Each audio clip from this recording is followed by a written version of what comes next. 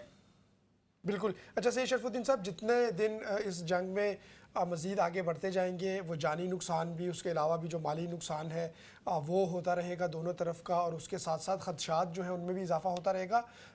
کس طرح سے دونوں سائڈ جو ہیں وہ خاص طور پہ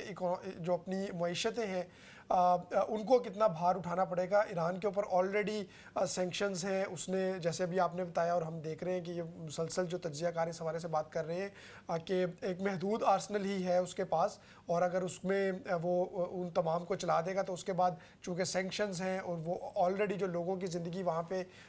مشکلات کا سامنا ان کو کرنا پڑ رہا ہے، تو کتنی دیر تک ایرانی معیشت اس کا بوجھ اٹھا سکے گی؟ اور اسرائیل کو چاہے امریکہ سے امداد مل رہی ہے، بقیہ جو دنیا ہے وہاں سے امداد ملے، لیکن بہرحال وہ بھی لامحدود امداد تو نہیں ہے، تو وہ جو اسرائیل کی معیشت ہے وہ اس جنگ کو کب تک سنبھال پائے گی؟ تو اگر یہ جنگ مزید کچھ آگے بڑھتی ہے، کچھ دن مزید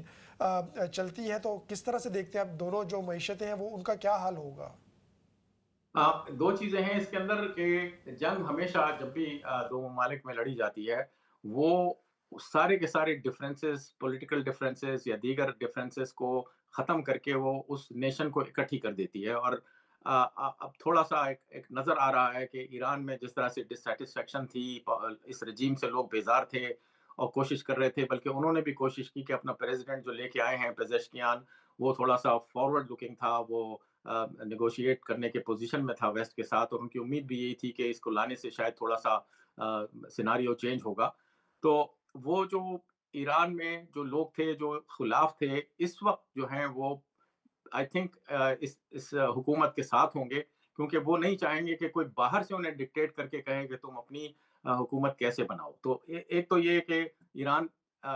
پولیٹیکلی زیادہ اسٹرینتھن ہوگا اس جنگ کی وجہ سے، بجائے اس کے کہ کمزور ہو. لیکن اکنامیکلی وہ کمزور ضرور ہوگا اور کافی کمزور ہوگا. لیکن ایک بات یہ ہے کہ اسرائیل نے اس قسم کی ٹف لائف اور اس قسم کی سخت جنگ جو ہے بڑے عرصے کے بعد دیکھی ہے، ان کے لیے ایڈجسٹ کرنا زیادہ مشکل ہوگا بنسبت ایران کے، کیونکہ ایران عراق وار کے دور سے بھی گزرا ہے، سینکشن کے دور سے بھی گزرا ہے، اور اس نے کافی جو ہے وہ مشکلات کا سامنا کیا ہے. تو جو کنٹری جس طرح افغانستان تھا، جو کنٹری ان مشکلات کا عادی ہو اس کے لیے تو کوئی مسئلہ نہیں ہے. سید لیکن شرف الدین صاحب، اگلا سوال میں اسی سے ریلیٹڈ آپ سے کرنا چاہ رہی ہوں کہ اگر Iran has nothing to lose اور in fact everything to gain from this, کہ دنیا میں ایک اچھا امیج، اسرائیل کو کیا فیس سیونگ مل سکتی ہے؟ کیونکہ اس جنگ کو کہیں نہ کہیں جا کے تو رکنا ہے. وہ تو ورلڈ وار 2 کو بھی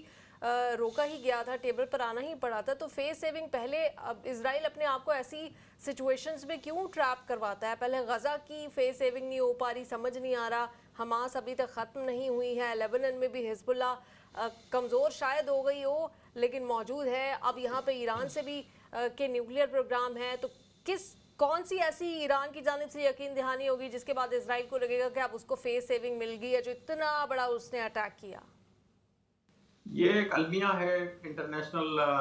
حالات کا، کرنٹ افیئرس کا المیہ یہ ہے کہ جو ہیڈ لائنز ہوتی ہیں، امیڈیٹ ہیڈ لائنز، وہ ڈومینیٹ کر لیتی ہیں، اور جو پرانی خبریں ہیں، جو پرانے